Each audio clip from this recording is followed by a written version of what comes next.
할렐루야. 사랑하는 갈릴리 성도 여러분, 참 반갑습니다. 저는 별이 쏟아지는 갈릴리 교회 김진 목사입니다. 요즘 하늘이 참 높고 푸르지요. 또 아침 저녁으로 선을 합니다. 날이 아직 무덥지만 그러나 가을은 성큼 다가와 있습니다. 여러분의 삶 속에서도 푸른 하늘처럼 맑은 희망이 가득 넘치기를 간절히 바랍니다. 오늘은 지난 시간에 이어서 크로스웨이 제1권 하나님의 구원계획 제22과 마지막 날이 이를 때입니다. 많은 사람이 궁금해하지만 누구도 정확하게 말하지 못하는 주제지요. 그래서 말도 많고 탈도 많은 주제입니다. 이런저런 이야기들이 서로 뒤섞여서 무엇이 성경적인 것인지 정확하게 생각하는 것이 참 중요한 주제입니다. 이 주제를 들어가기 전에 지난주에 살펴봤던 마지막 그림 하나 살펴보겠습니다. 이 그림에서 한 가지 더 말씀드리고 싶은 것은 하나님께서 예수 그리스도를 통해서 허락하신 구원을 믿음으로 붙든다는 것 참 중요하지만 그것으로 끝나는 것은 아니라는 것입니다. 우리가 구명대를 붙들었다고 해도 끝까지 붙들고 있어야 하는 거죠. 배에 오르기까지는 파도와 싸우며 붙들고 견뎌야 합니다.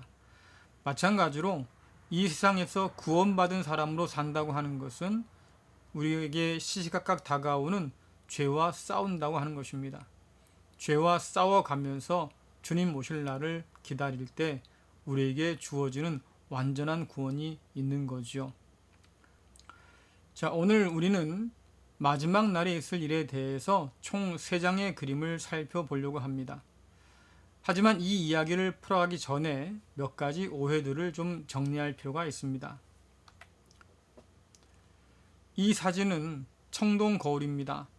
있는 그대로의 모습을 볼 수 있는 지금의 거울과는 많이 다르지요. 마지막에 있을 일에 대한 성경의 기록들은 마치 이런 청동 거울로 보는 것과 같습니다. 우리가 분명하게 그릴 수 있도록 그렇게 기록해 두지 않았지요. 고린도전서 13장 12절 함께 읽어보겠습니다. 지금은 우리가 거울을 통해 보는 것 같이 희미하게 보지만 그때는 얼굴과 얼굴을 마주 보듯이 보게 될 것입니다. 지금은 우리가 부분적으로 알지만 그때에는 하나님께서 나를 아신 것처럼 완전하게 알게 될 것입니다. 아멘.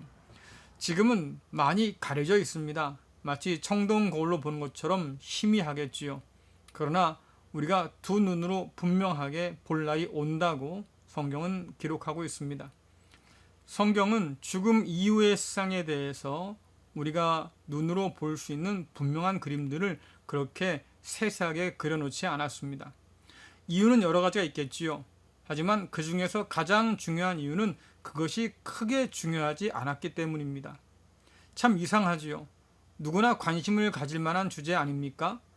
그러나 성경은 죽음 이후의 세상보다는 하나님 나라에 대한 관심이 더 컸습니다. 게다가 죽음을 넘어서는 부활이라고 하는 소망이 더 컸지요. 바울은 사나 죽으나 우리가 주님 것이라고 가르쳤습니다. 죽음도 끊어내지 못할 생명의 주님께서 오늘 저와 여러분을 붙들고 있습니다.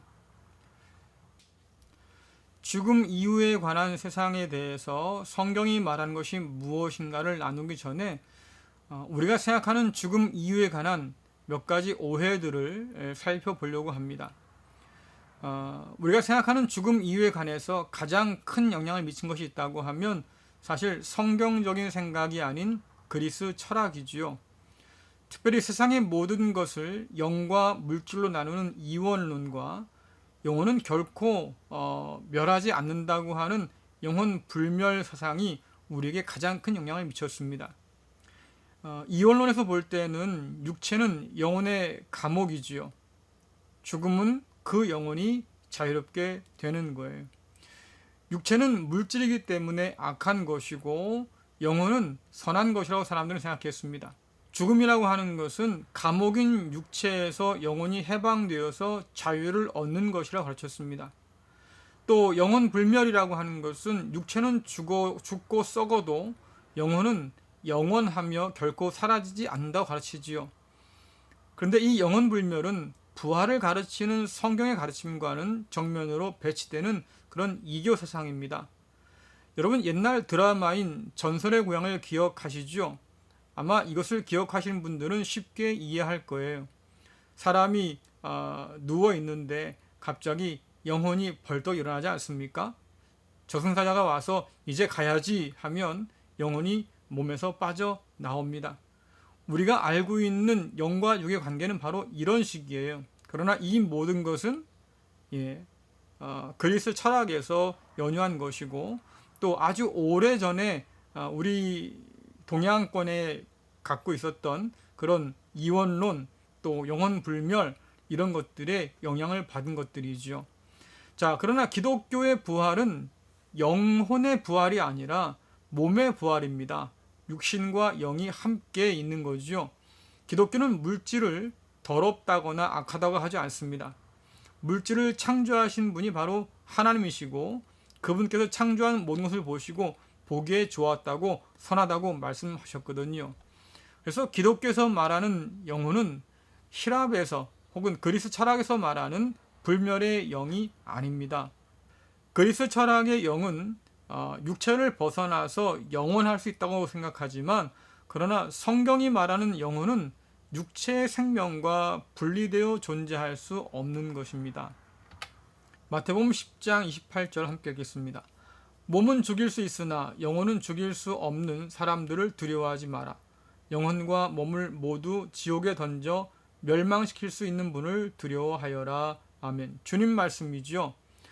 성경에서 영혼은 하나님께서 만드신 피조물에 불과합니다. 심지어 구약 성경은 그 영혼과 육체가 서로 따로 떨어질 수 없는 온전히 하나라고 그렇게 말하고 있지요.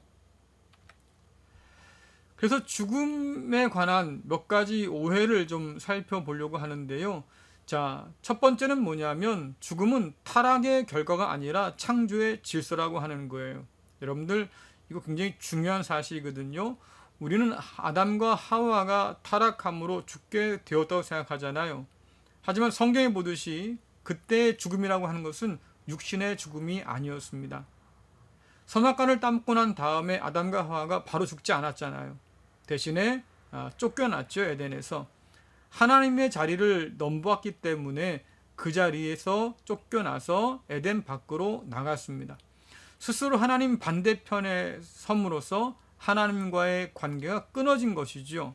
아담과 하와는 타락으로 에덴에서 쫓겨나고 얻은 것이 뭡니까? 고된 노동이었어요.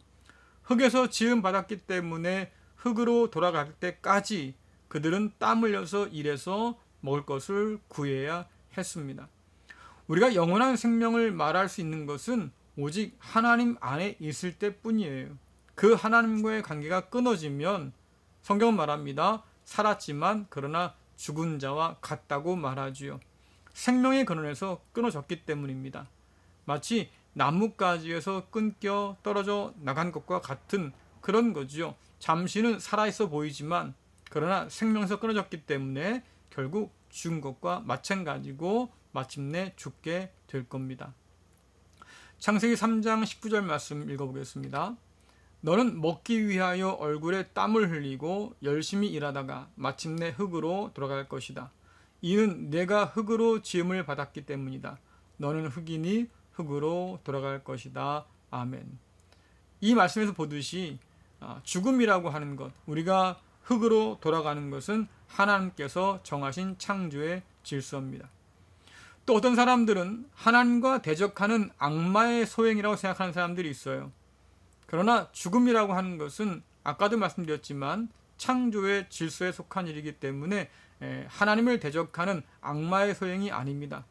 심지어 악마라고 할지라도 하나님의 주권 아래 있는 존재이기 때문에 사람의 생명을 마음대로 해할 수가 없는 거지요.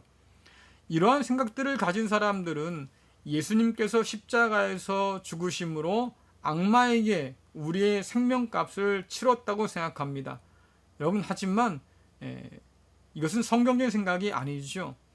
성경에서 보면 하나님께서 그리스도 예수를 통해서 우리 죄값을 치렀다고 그랬어요. 누가 그것을 받으셨겠습니까? 하나님께서 받으신 거지요. 자, 예수님께서 악마에게 값을 치러 우리를 구원하신 것이 아닙니다. 하나님께서 우리 죄를 친히 값을 치르고 사해 주신 거지요.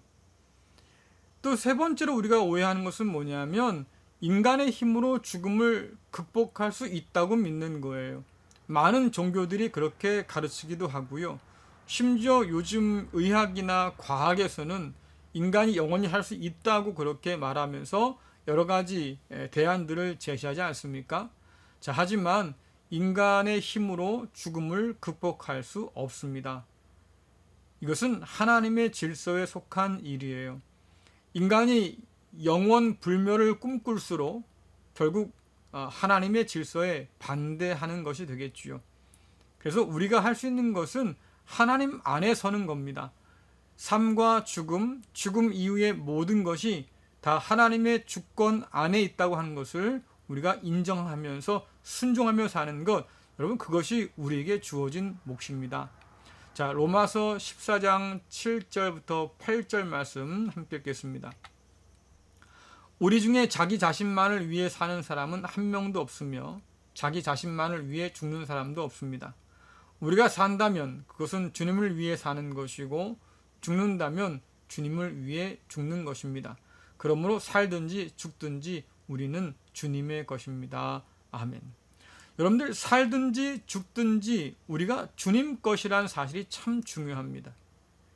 하나님께서 우리의 모든 것의 주인이시고 또 그분 안에 우리의 삶이 있다고 믿는 것 뿐만 아니라 우리의 죽음과 죽음 이후의 모든 것도 결국 하나님 손에 달려 있다고 하는 것을 믿을 때 우리는 기꺼이 하나님 안에서 하나님을 의지하고 신뢰하고 나의 모든 것을 다 맡기며 살아갈 수 있는 그런 믿음을 얻게 됩니다. 자, 이번 첫 번째 그림이죠. 이 그림은 삶과 죽음에 대한 서로 다른 관점들을 우리에게 보여주고 있습니다. 맨 위의 것은 유대교 관점이고 아래 것은 기독교적 관점이지요. 여러분, 세상 사람에게 가장 공평한 것이 있다고 하면 그것은 누구나 예외 없이 죽는다는 것 아닙니까?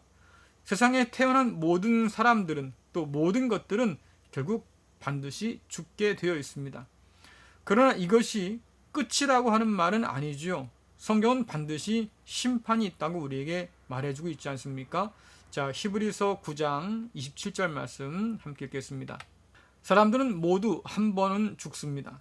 죽은 후에는 심판이 우리를 기다립니다. 아멘. 안타깝게도 많은 사람들이 이 사실을 잊고 살아요. 죽음은 언제나 우리 가까이에 있지요. 언제든 우리를 찾아와도 이상하지 않은 것, 여러분 그게 죽음 아니겠습니까? 자, 그러나 죽은 후에는 반드시 심판이 기다리고 있다고 성경은 말합니다. 사람이 태어나서 죽는다는 것에는 이견이 없어요. 우리가 종종 잊고 살긴 하지만 그러나 마침내 인정하게 되는 사실이잖아요. 자, 그러나 죽음 이후에 심판이 있다. 또 그에 따른 다른 삶이 기다리고 있다고 하는 거, 여러분 여기에 대해서는 참 많은 이견들이 있지 않겠습니까? 자, 유대교적 관점은 사람이 태어나서 살다가 중간에 해골이 보이죠. 무덤입니다. 죽었어요. 그리고 세상 마지막 순간에 메시아가 임함으로 심판과 부활과 영생이 정해진다고 봅니다. 그리고 그 이후의 삶이 진행되겠지요. 자, 이 관점은 유대인 중에서 특별히 바리새인들이 가지고 있던 관점입니다. 반면에 사두개인들은 부활을 믿지 않았어요. 그들은 사람이 죽으면 부활하지 않고 그저 죽은 자의 세계에서 어둠 가운데 있게 된다고 그렇게만 생각했지요. 다시 말하면 죽음 이후의 세계에 대해서 어떤 자세한 그림들을 그들은 가지고 있지 않았습니다. 뿐만 아니라 바리새인이라 할지라도 죽음 이후의 심판 이후에 의인들은 하나님 나라에서 하나님 잔치에 참여한다. 이 정도의 그림밖에는 그리지 못했지요. 자, 이번 그림은 우리 기독교에서 말하고 있는 죽음 이후의 세상에 관한 것들입니다. 우리는 예수 그리스도를 통해서 이미 임한 하나님 나라를 살면서 다시 오실 예수 그리스도께서 가지고 오실 하나님 나라를 기다리는 사람들이지요. 하나님 나라는 이미 우리에게 임했기도 했고 또 아직 우리에게 오지 않은 그런 나라이기도 합니다. 아직 완성되지 않았다는 뜻이죠. 자, 우리는 세상에서 이미 임한 하나님 나라 백성으로 살아야 할 사명을 받았습니다. 이 세상에서 하나님 나라의 백성으로 사는 자들은 이미 구원을 받았다고 주님께서 말씀하셨어요. 하나님께서 심판할 수 있는 모든 권세를 아들이신 주님께 주셨기 때문이죠. 자, 우리는 부활의 소망을 안고 사는 삶이고 동시에 약속된 부활과 영생을 얻을 사람들입니다. 이것을 다르게 표현하자고 하면 그리스도 예수 안에서 성령을 통해서 거듭난 사람이라고 말할 수 있을 거예요. 또 다르게 표현하자고 하면 부활하신 그리스도와 함께 연합된 그런 사람이라고 성경이 말하고 있지 않습니까? 바울의 고백처럼 내 안에 사는 것은 더 이상 내가 아니라 이제는 예수 그리스도인 거죠. 우리는 그리스도와 함께 연합한 사람으로 사는 것이고 성령 안에서 거듭난 사람으로 살아가고 있는 겁니다. 죽음 이후에 우리는 행한 대로 심판을 받습니다. 그 행함이라고 하는 것은 우리가 거듭난 사람으로 예수 그리스도와 연합된 사람으로 어떻게 살았는가, 주님께 우리가 충성을 다해 살았는가로 평가되겠지요. 아무도 돌보지 않는 보잘것없는 자에게 물 한 잔 떠준 것, 갇힌 자를 찾아서 위로하는 것, 줄인 자에게 먹을 것을 주는 것, 여러분, 주님과 상관없는 일처럼 보이지만 그러나 성경 분명히 말합니다. 그거 주님께 한 일이라고요. 자, 거듭난 사람이요 주님과 연합된 사람이 행하는 모든 일은 주님과 연결되어 있습니다. 그러므로 우리는 함부로 살아서는 안 되는 그런 사람들이지요.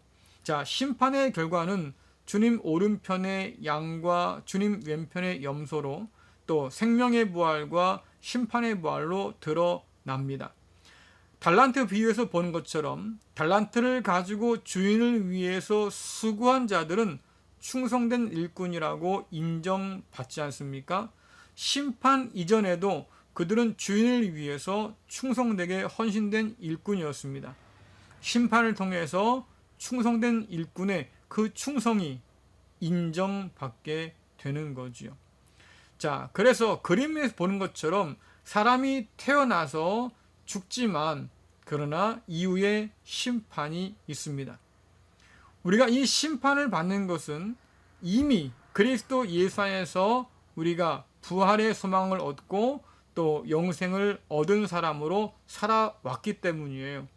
결국 마지막 주께서 다시 오실 때에 심판하심으로 우리의 충성이 또 우리의 모든 믿음으로의 행함이 검증되고 인정받게 되는 거지요. 자, 요한복음 5장 27절부터 30절 말씀 함께 읽겠습니다. 또한 아들이 곧 인자이기 때문에 아버지께서는 아들에게 심판할 수 있는 권한을 주셨다. 이 말을 한다고 놀라지 마라. 무덤 속에 있는 모든 사람들이 아들의 음성을 들을 때가 올 것이다. 선한 일을 한 사람들은 생명을 얻기 위해 부활할 것이며 악한 일을 한 사람들은 심판을 받기 위해 부활할 것이다. 나는 혼자서는 아무것도 할 수 없다. 나는 내가 듣는 대로만 심판을 한다. 그래서 나의 심판은 의롭다. 나는 내가 하고 싶은 것을 하려 하지 않고 오직 나를 보내신 분이 원하신 것을 하려고 애쓴다. 아멘. 안타깝게도 많은 사람들이 이 사실을 잊고 살아요. 여러분, 죽음은 언제나 찾아올 겁니다. 또 심판도 반드시 우리를 기다리고 있지요. 생명의 부활로 나올 것인지 아니면 심판의 부활로 나올 것인지 우리가 그것을 언제 결정할 수 있습니까?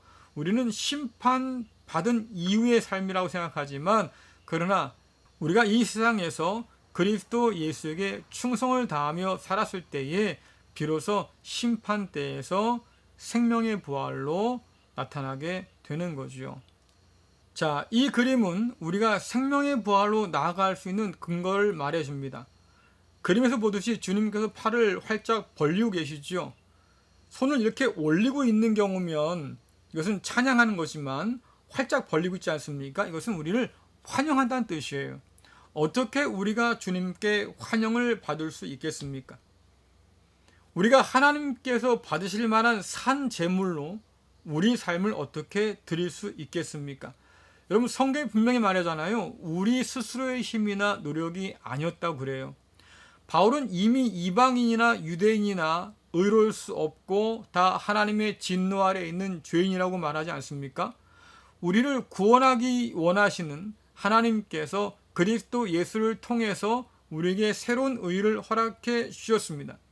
하나님은 예수 그리스도의 충성된 믿음을 통해서 우리의 죄를 사하시고 의롭게 하셨지요.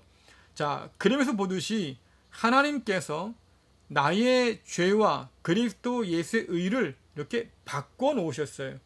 뭘 통해서 말입니까? 십자가에서 그리스도 예수의 희생을 통해서 그 의를 우리에게 주셨고 우리의 죄를 예수님께 담당시키셨지요.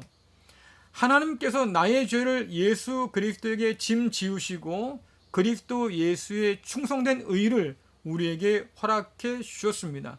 그렇기 때문에 저와 여러분이 의롭다고 인정을 받는 것이고 그 의로움 가운데서 하나님께 또 주님께 영접받는 거지요. 자, 로마서 3장 22절부터 24절 말씀 함께 읽겠습니다. 하나님께로부터 오는 의는 예수 그리스도를 믿는 믿음 또는 예수 그리스도의 믿음을 통해 옵니다. 이 의는 믿는 사람이라면 누구에게나 주어지는 것이며 사람을 차별하지 않습니다. 모든 사람이 죄를 지어 하나님의 영광에 이를 수 없게 되었습니다.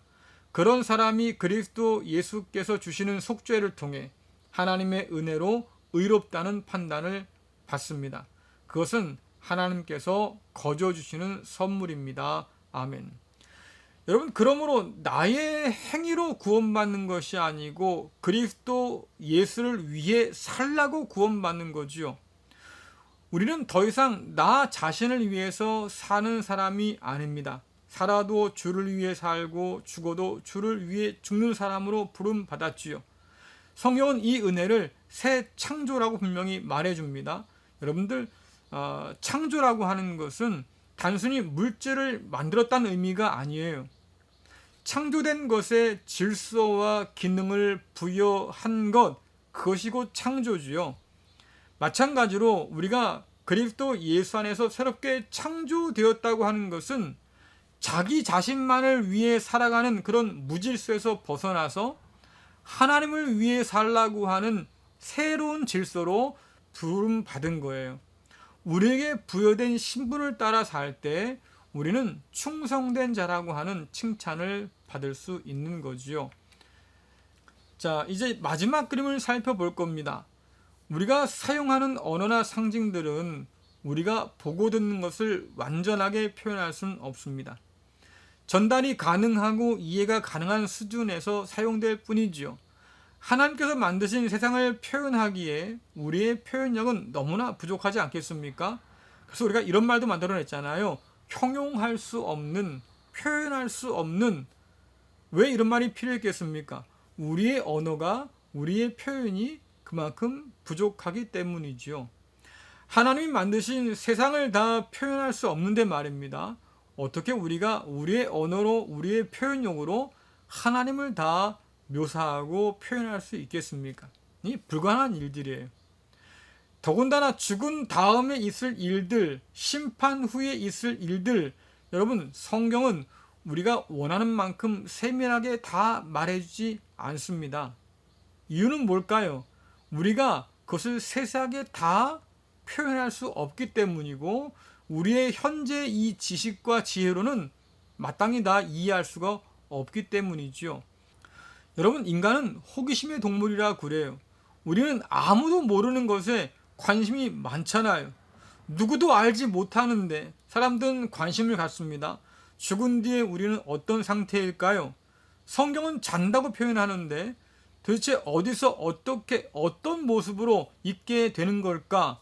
또 하나님의 심판은 어떻게 이루어질까? 심판 후에 우리는 도대체 어떻게 되는 걸까? 여러분들, 우리가 자세하게 알 수가 없어요. 왜냐하면 성경이 그것을 자세하게 말해주지 않기 때문이지요. 그래서 지난번 말씀드렸던 것처럼 여러분들, 이런 일들에 대해서 지나친 상상력은 금물입니다. 자칫 많은 것을 왜곡할 수 있기 때문이죠. 이런 문제들에 대해서 분명한 그림을 그려준다는 사람들도 있어요. 또 그런 종교들도 있습니다. 하지만 성경이 말하지 않은 것을 마치 성경이 말한 것처럼 그렇게 꾸미고 왜곡하는 경우가 대부분이죠. 또 지금 우리가 알고 있는 죽은 이후의 그 세상들에 관한 많은 그림들이 있지 않습니까? 그것은 성경이 그려준 그림이기보다는 우리가 이렇게 저렇게 들어 알고 있던 이원론적 그림, 또 영혼 불멸에 관한 그런 그림들이 대부분일 겁니다. 정확하게 성경이 말하는 것과 거리가 멀 경우가 더 많지요. 다만 성경은 지옥보다는 하나님 나라에 관한 것을 좀 더 세밀하게 그려주고 있습니다. 하나님께서는 저와 여러분이 구원받기를 원하시고 하나님 나라에 우리가 함께 있기를 원하기 때문입니다. 그래서 성경은 죽은 다음에 혹은 심판 이후에 우리가 누구와 함께 있느냐, 이게 더 중요한 문제이기 때문에 관심을 더 많이 기울이고 있어요. 지나친 상상력을 좀 접어두시고요. 성경이 보여주는 만큼만 그렇게 바라보는 믿음이 우리에겐 필요합니다. 나머지는 맡기는 거예요. 우리 하나님 아버지 아닙니까? 우리에게 좋은 것을 주신 분이잖아요. 그러니까 정확한 그림이 그려지지 않는다 할지라도 희미하게 마치 청동 거울을 보는 것 같더라도, 그러나 그것으로 만족하면서 하나님께 맡겨두는 것, 여러분, 그것이 믿음의 태도입니다. 자, 이 그림은 하나님 보좌에 관한 요한계시록 21장을 토대로 만든 그림이에요. 대부분 다 상징적인 그림들이죠. 자, 그림 한가운데 보시면 보좌에 앉으신 왕이신 하나님이 나타납니다. 그리고 그 밑에는 보좌 우편에 계신 어린 양 그리스도, 십자가를 지었죠. 어린 양 그리스도께서 계셔요. 죽임당하신 어린 양이시지만 그러나 부활하신 분이시죠. 자, 보좌 우편의 이 자리는 능력의 자리입니다. 하나님께서는 예수 그리스도에게 하늘과 땅의 모든 권세를 주셨을 뿐만 아니라 심판의 권한도 주셨다고 이미 성경은 우리에게 말씀하셨습니다. 또 하나님의 보좌 사방으로 말입니다. 네 가지의 동물 문양들이 있습니다. 제일 처음에 보는 것은 사자고요. 두 번째는 황소고, 또 세 번째는 독수리가 있고, 네 번째 사람의 형상이 있습니다. 자, 이것은 각각 하나님의 성품을 드러내는 네 생물들의 상징이에요. 사자는 하나님을 경외할 만한 분이라고 하는 것을, 황소는 하나님께서 힘 있고 능력 있다고 하는 것을, 또 독수리는 하나님께서는 민첩하시다, 또 운동하신다, 움직이신다라고 하는 것을 보여주고요. 또 사람은 지혜를 뜻하지요. 하나님은 이렇게 경외할 만한 힘과 능력이 있는 분이시고, 또 우리를 위해서 친히 움직이시는 분이시고, 또 지혜가 한이 없는 그런 분이라고 지금 드러내고 있는 겁니다. 자, 하나님 보좌를 둘러싼 세 그룹이 보이지 않습니까? 첫 번째는 보좌를 둘러싼 24장로예요. 그들은 구약과 신약의 구원받은 성도를 대표한다고 하죠. 자, 두 번째 그룹들은요, 천사들입니다. 보좌를 둘러싼 천사들이 있고, 세 번째 그룹은 성도와 모든 만물이에요. 하나님이 지으신 그 모든 피조물들, 새롭게 창조된 모든 피조물들이 하나님께 찬양과 영광을 올려드리지요. 이들은 모두 다 하나님을 향해서 멸관을 드리며 찬양하고 있습니다.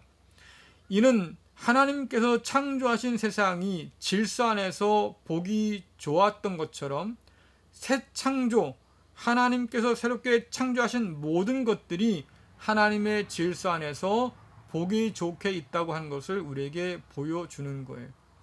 찬양은 하나님과 새 창조 안에 있는 모든 피조물들이 본래 좋았던 그 관계대로 있어서 아름다운 그런 하모니를 이루고 있다고 하는 것을 우리에게 보여주는 거죠.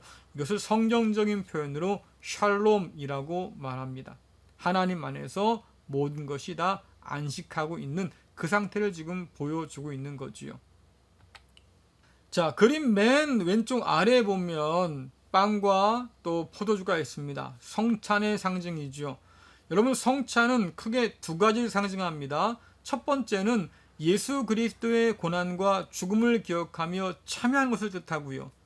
두 번째는 하나님 나라에서 맛볼 잔치, 어린 양의 혼인 잔치를 미리 맛본 것이기도 하죠.